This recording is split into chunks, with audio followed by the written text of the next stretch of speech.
Bharatiya Janata party द्वारा आयोजित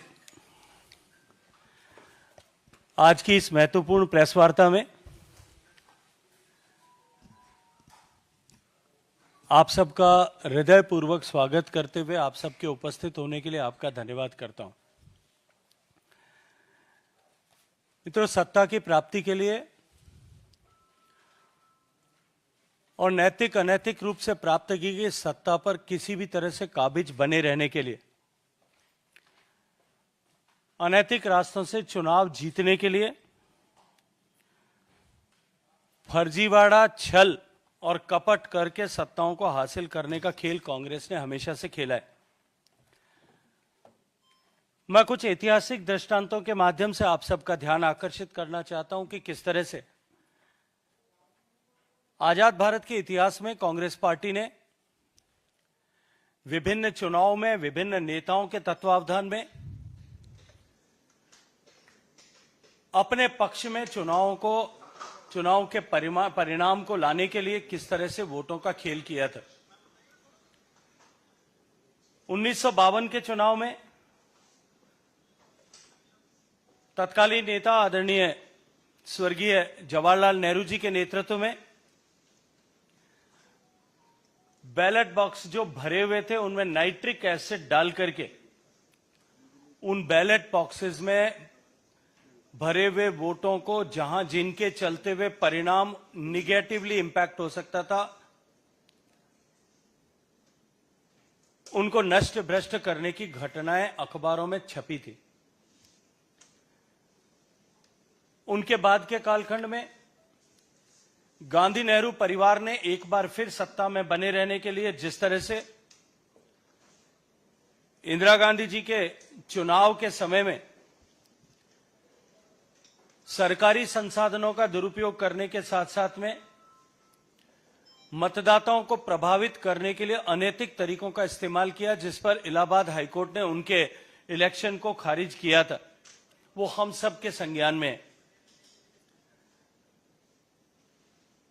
परिवार के तीसरे नेता राजीव गांधी जी जब कांग्रेस पार्टी का नेतृत्व कर रहे थे, उनके अपने मतदान क्षेत्र, अपने लोकसभा क्षेत्र अमेठी में जिस तरह से खुले आम बूथ कैप्चर हुए थे, लोगों को मतदान करने से रोका गया था अनैतिक तरीकों से, उसको लेकर के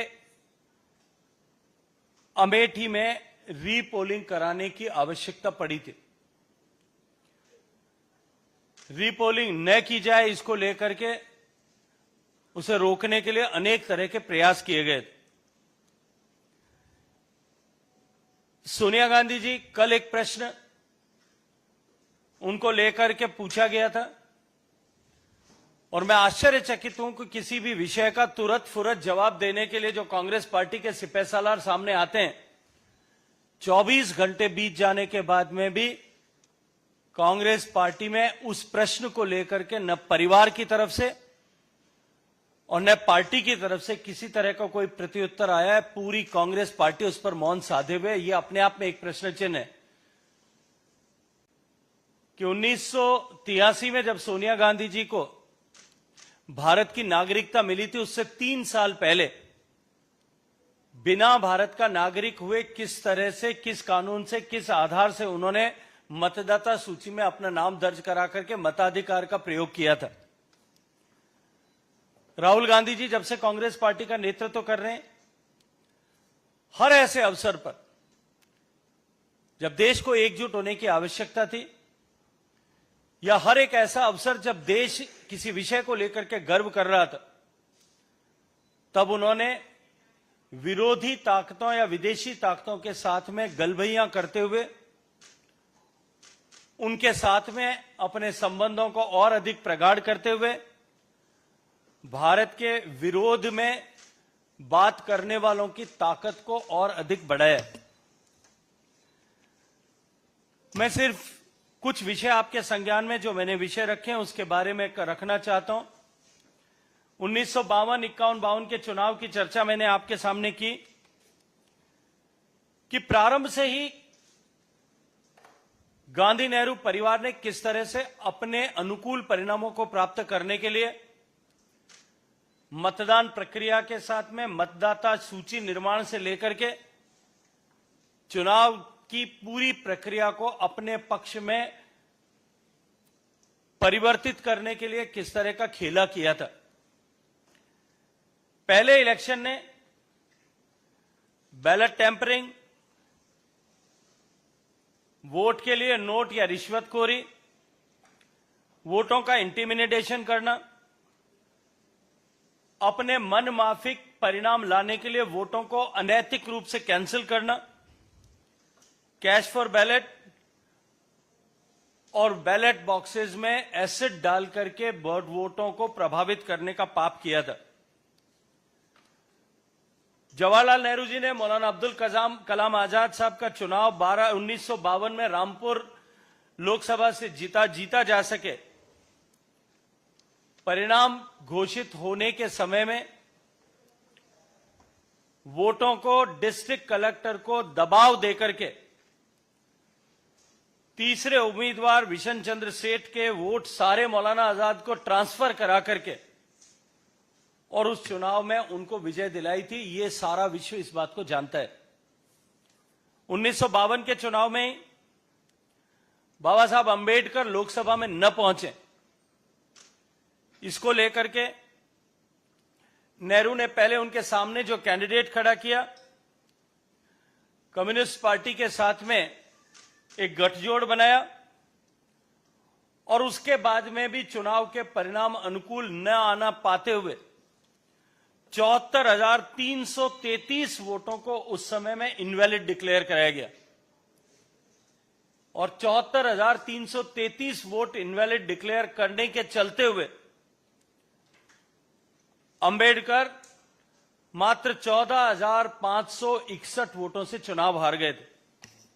इस तरह से 1952 से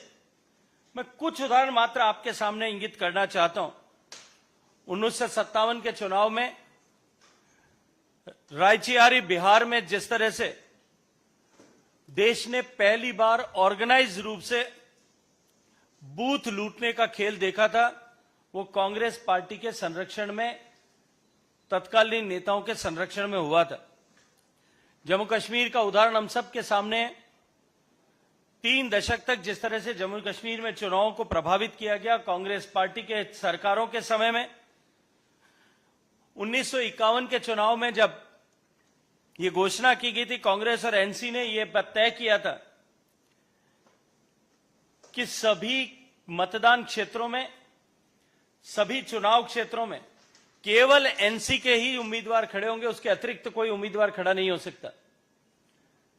जम्मू प्रजा परिषद के जो कैंडिडेट्स खड़े हुए थे उन सब के candidature form, application form, nomination form reject कर दिए गए और बिना किसी विरोध के निर्विरोध सारी की सारी सीटें उस समय एनसी ने जीती थी। ये खुला खेल, संविधान की हत्या और लोकतंत्र की हत्या का नंगा नाच उस समय में तत्कालीन प्रधानमंत्री नेहरू जी के नेतृत्व में हुआ था। ठीक इसी तरह से 1957 के चुनाव में, 1962 के चुनाव में, 1967 के चुनाव में जिस तरह से नॉमिनेशंस को रिजेक्ट करने का खुला खेल हुआ, वो आज इतिहास के पन्नों में सुस्पष्ट रूप से दर्ज है। इंदिरा गांधी जी के समय में, जैसा मैंने आपके सामने उल्लेख किया, अपने आप को चुनाव हारना ऐसा निश्चित मानते हुए, जहां एक तरफ चुनाव में सरकारी मशीनरी का दुरुपयोग किया गया, धन का दुरुपयोग किया गया, लेकिन उससे पहले भी 1963 से 67 के कालखंड में भी पैसा बहा करके और मसल पावर के आधार पर चुनाव जीतने का खुला खेल हुआ था।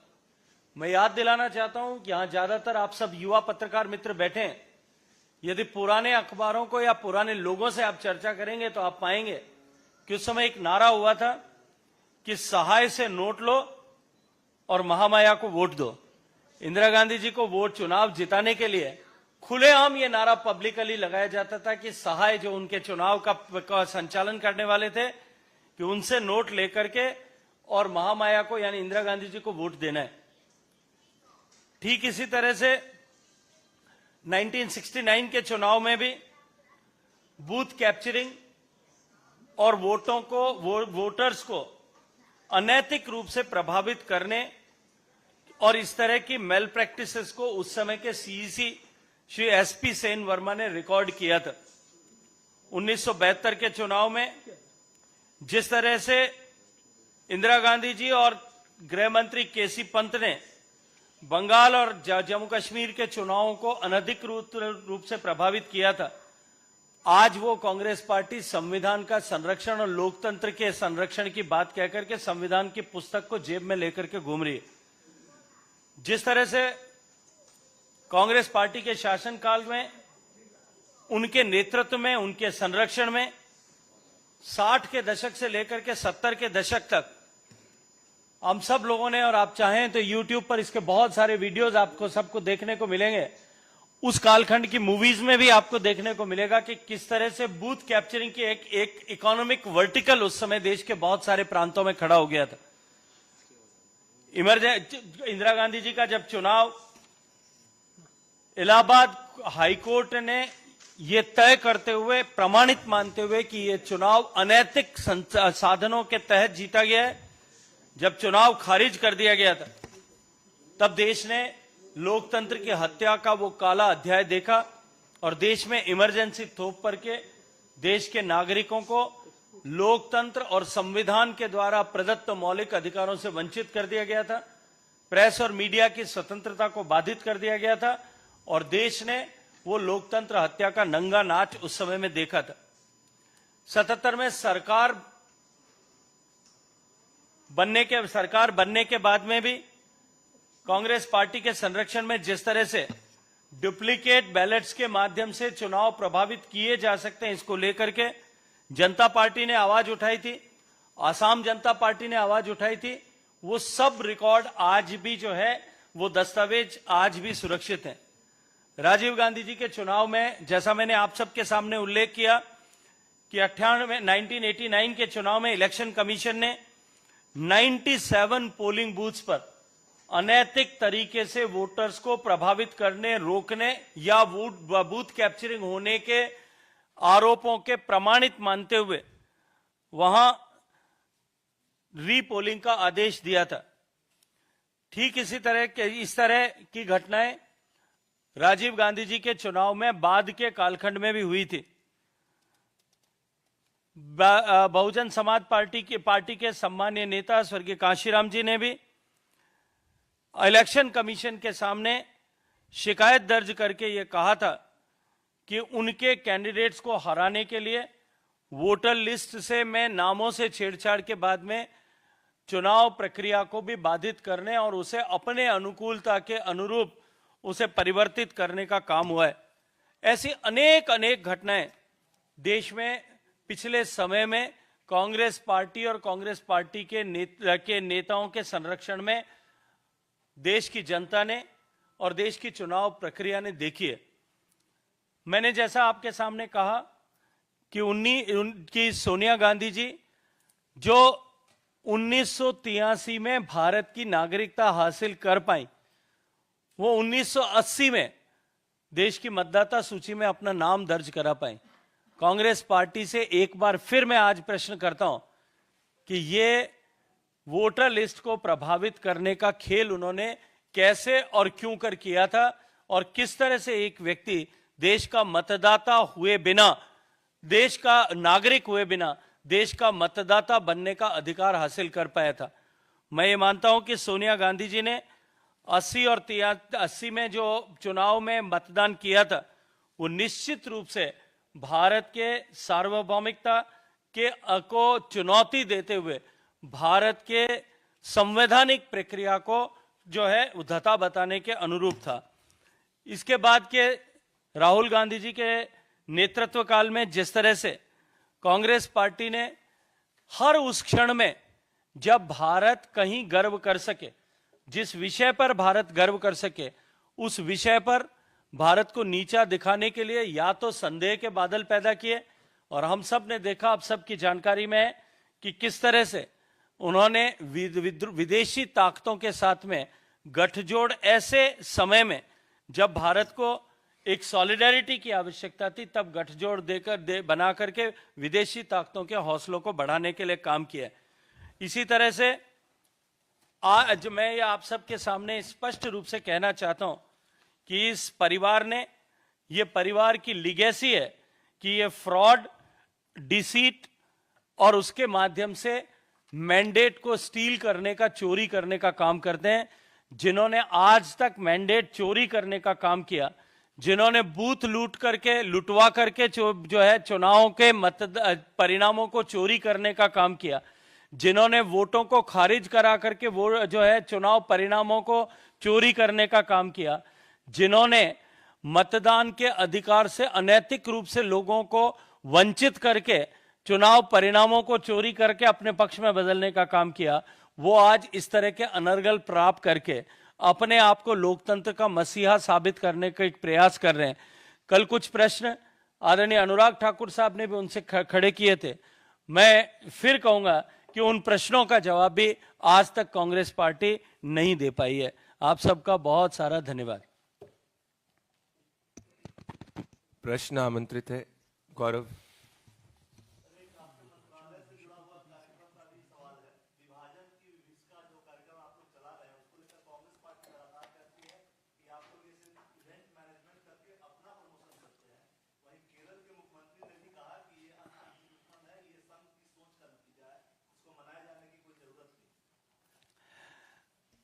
देखिए, पहले तो मैं स्पष्ट करना चाहता हूं कि यह मंत्रालय का कार्यक्रम नहीं है। विभाजन की विभीषिका इस देश के नागरिकों के लिए हमेशा स्मृति में बनी रहे ऐसी एक घटना है। एक ऐसी घटना जो तत्कालीन कांग्रेस की सत्ता को प्राप्त करने और प्रधानमंत्री पद पर आने की आकांक्षा और महत्वाकांक्षा, इसके चलते हुए जो देश का विभाजन हुआ और जिस विभाजन के चलते हुए दुनिया का सबसे बड़ा विस्थापन, माइग्रेशन ऑफ द पीपल,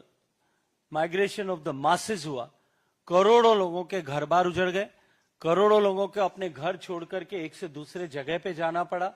लगभग 20 लाख लोगों की उस घटनाओं में, उस समय की घटनाओं में मृत्यु हुई। अनेकों रेफ्यूजी ट्रेन चलानी पड़ी, अनेकों लोगों का नरसंहार हुआ और उस घटना के वो घटना हमेशा हमेशा के लिए भारत के इतिहास में एक काले अध्याय के रूप में अंकित हुई। सत्ता के लालच में, सत्ता की लालसा में कांग्रेस के द्वारा विभाजन की ये शर्त स्वीकार करने और विभाजनकारी ताकतों को निरंतर कांग्रेस के द्वारा आज भी समर्थन दिए जाने, इसके चलते हुए देश के 140 करोड़ लोगों की स्मृति में इस विषय को हमेशा ताजा रहना आवश्यक है कि भविष्य में कभी भी इस तरह की नौबत भारत में किसी सत्ता लोलुप व्यक्ति के चलते हुए न आए। भारत कभी विभाजित न हो, भारत की एकता और अखंडता कभी बाधित न हो। और उसके साथ साथ में ऐसे सारे लोग जो विभाजन की विभीषिका का दंश झेल करके भारत में आए थे, जो विभाजन की विभीषिका के चलते हुए अपना सब कुछ लुटा करके भारत में पहुंचे, ऐसे लाखों लोग जो अपना सब कुछ गंवा करके भारत में लौटे थे, उन्होंने बड़े संघर्ष के बाद में भारत में न केवल अपने आप को स्थापित किया, अपितु भारत की अर्थव्यवस्था में एक बहुत बड़ा घटक, एक बहुत बड़ा योगदानकर्ता के रूप में अपने आप को प्रतिस्थापित किया।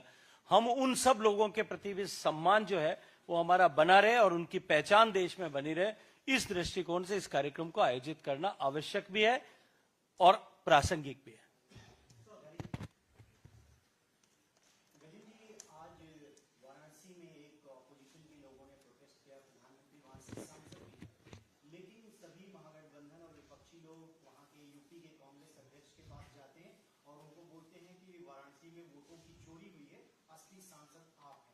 चुनाव आयोग ने जीतने का प्रमाण दिया, वो भारत के प्रधानमंत्री हैं, लेकिन वहां सांसद किसी और को डिक्लेयर कर रहे हैं। देखिए, मुझे लगता है कि किसी और के सांसद डिक्लेयर करने से ऐसी स्थिति में कहीं परिवर्तन हो नहीं सकता। जिन लोगों की जैसी भावना होती है उनको वैसा ही दृश्य दिखाई देता है। इन लोगों की भावना, क्योंकि इन्होंने, जैसा मैंने कहा कि परंपरागत रूप से पीढ़ी दर पीढ़ी अपने पक्ष में चुनाव के परिणाम आए, अपने अनुकूल परिणाम हासिल करने के लिए इसी तरह से वोट रिगिंग और जो है इलेक्शन मैनेज करने के काम किए हैं, मुझे लगता है कि वो इसी तरह का परिदृश्य एक बार फिर उत्पन्न करके संदेह के बादल पैदा करना चाहते हैं। संजय जी। राहुल गांधी कांग्रेस पार्टी या तमाम अपोजिशन पार्टी की बात करें तो ये लोग लगातार चुनाव आयोग को निशाना बना रहे हैं। चुनाव आयोग को निशाना बना करके आखिर राजनीतिक रूप से क्या हासिल कर रहे हैं? देखिए, एक तरफ कांग्रेस पार्टी और कांग्रेस के नेता राहुल गांधी जी संविधान के संरक्षण का अभिनय करते हैं। संविधान की पुस्तक को, जिसे शायद उन्होंने पढ़ा नहीं है गंभीरता के साथ में, और वो जब वो चुनाव आयोग पर प्रश्न उठा रहे हैं तब वो और भी सिद्ध हो जाता है मेरा यह कहना, वो उसे जेब में घूम के लेकर के घूमते हैं, उसका अपमान करते हैं। दूसरी तरफ वो संवैधानिक संस्थाओं पर इस तरह के प्रश्न और संदेह खड़ा करके संविधान की व्यवस्थाओं को कमजोर करने और लोकतंत्र की भावनाओं का अपमान करने का काम करते हैं। जहां तक स्पेशल इंटेंसिव रिवीजन का विषय है, एक तरफ राहुल गांधी जी प्रेस कॉन्फ्रेंस करके ये कहते हैं कि किसी एक विधानसभा क्षेत्र में उन्होंने किसी एक, जिसको वही जानते हैं, उन्होंने किसी एक ऐप के जरिए डिजिटल वोटर लिस्ट को जब उन्होंने उसको वेरीफाई किया तो उसमें उन्होंने कुछ नाम ऐसे हैं जो डुप्लीकेट पाए। अब जब डुप्लीकेट नाम या इस तरह के मास डुप्लीकेसी अगर कहीं है, उसको ठीक करने के लिए election commission special intensive review करती है तो वो उसका विरोध करते हैं। ये दोहरे विषय, यदि उन्होंने कहा है, मैं तो ऐसा कहूंगा, मैंने पहले भी ये कहा है कि मैं धन्यवाद करूंगा राहुल गांधी जी का कि उन्होंने साहस के साथ में अपनी पार्टी, अपने खुद के स्टैंड और अपने गठबंधन के स्टैंड, इन तीनों के विरुद्ध जाकर के इलेक्शन कमीशन का ये स्टैंड की जो स्पेशल इंटेंसिव रिव्यू होना चाहिए उसके समर्थन में बयान दिया। और उन्होंने इस आइडिया को, the concept of special intensive review जो है, which is further reinforced by the statement of Rahul Gandhi ji which he has made during the press conference, कि कर्नाटक के किसी एक विधानसभा क्षेत्र में इतने सारे डुप्लीकेट नाम हैं, अगर इतने हैं तो निश्चित रूप से इसकी जांच होनी चाहिए, और जांच होने की प्रक्रिया जब प्रारंभ होती है तो वो घड़ियाली आंसू बहाना शुरू करते हैं और उसको ऊपर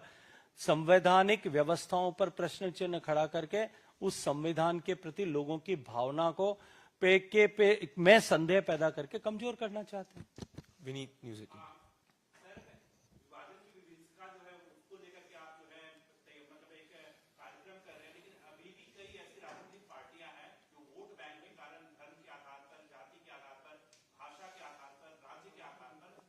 लोगों को, वोटरों को बांट रही है। सर, किन पार्टियों को आप जिम्मेदार मानते हैं और उनको क्या संदेश देते हैं? देखिए, मैं किसी पार्टी विशेष का नाम लूं उसकी आवश्यकता नहीं है। आज देश जानता है किस तरह से जाति के नाम पर, बोली के नाम पर, भाषा के नाम पर, अमीर गरीब के नाम पर, ऊंच नीच के नाम पर, जाति के नाम पर, पूजा पद्धति के नाम पर बांट करके अपने मतों को बढ़ा करके उनके बीच में विद्वेष पैदा करके किस पार्टी ने आज तक सत्ता में 55 साल तक बने रहने में सफलता प्राप्त की, सारा देश इस बात को जानता है। इसलिए मुझे लगता है कि इस प्रश्न में के लिए मुझे किसी तरह का खुलासा करने की आवश्यकता नहीं है। एक सेकेंड।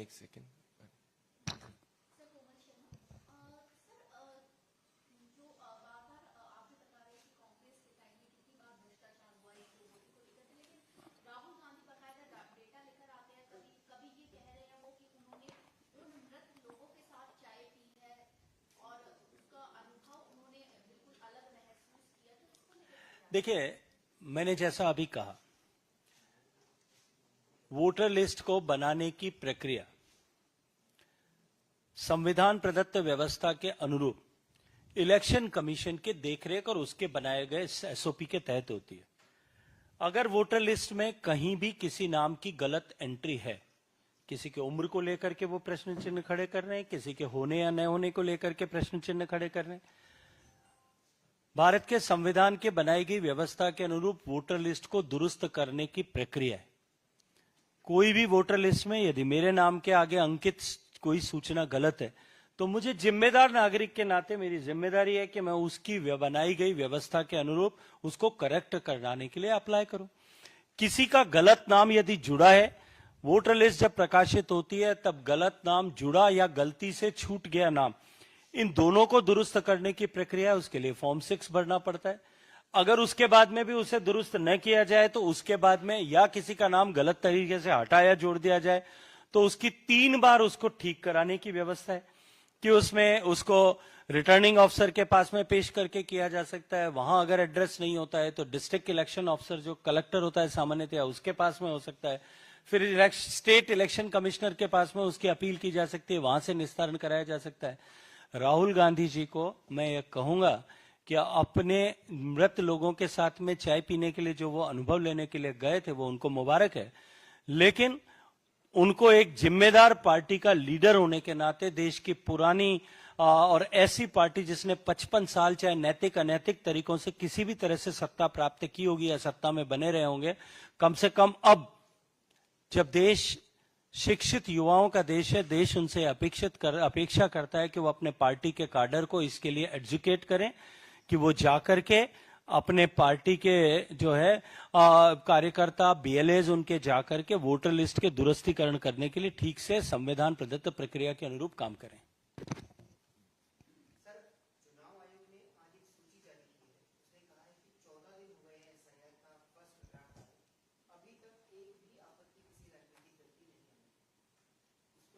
तो ये अपने आप में प्रमाणित है। मैं तो फिर कहूंगा कि जिन लोगों को इससे कष्ट हो रहा है, जो लोग इसको लेकर के संसद की प्रक्रिया को बाधित कर रहे हैं, सड़कों को रोक रहे हैं, उन लोगों को जाकर के इस प्रक्रिया में हिस्सा लेकर के और वोटर लिस्टों को जो है मैं कहीं कोई उनकी किसी तरह की आपत्ति है वो दर्ज कराना चाहिए। Last question.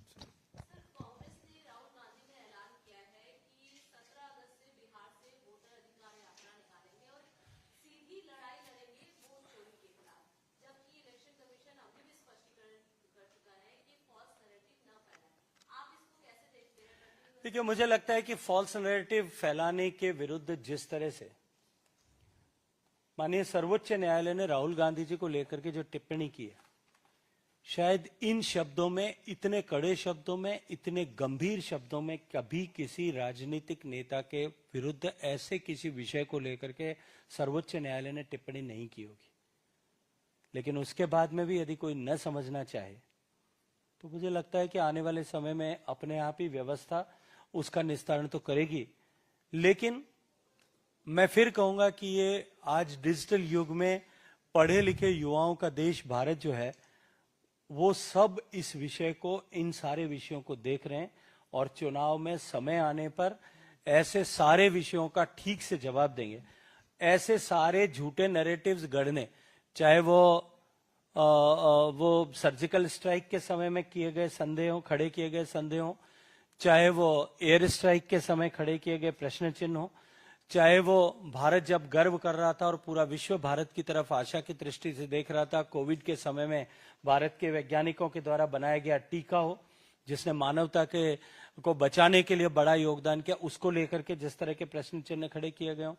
भारत की परंपराओं के प्रतीक सेंगोल को लेकर के जब प्रश्न चिन्ह खड़े किए गए हों,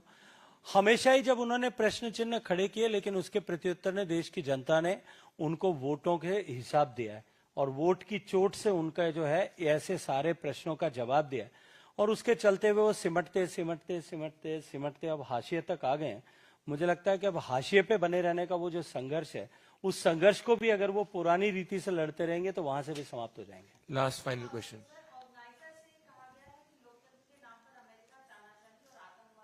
ये मुझे लगता है इसको छोड़ने, इस प्रश्न पे कोई नहीं है।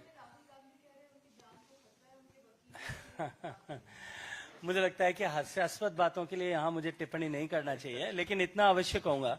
कि ये कांग्रेस पार्टी का पश्चाताप है, क्योंकि ये विभाजन विभीषिका स्मृति का 5वां साल है। इसलिए मैं आप सबके सामने विषय रखना चाहता हूं और ये प्रश्न कांग्रेस पार्टी से पूछना चाहता हूं कि क्या ये कांग्रेस पार्टी का पश्चाताप है कि विभाजन विभीषिका का स्मृति दिवस वो नहीं मनाते।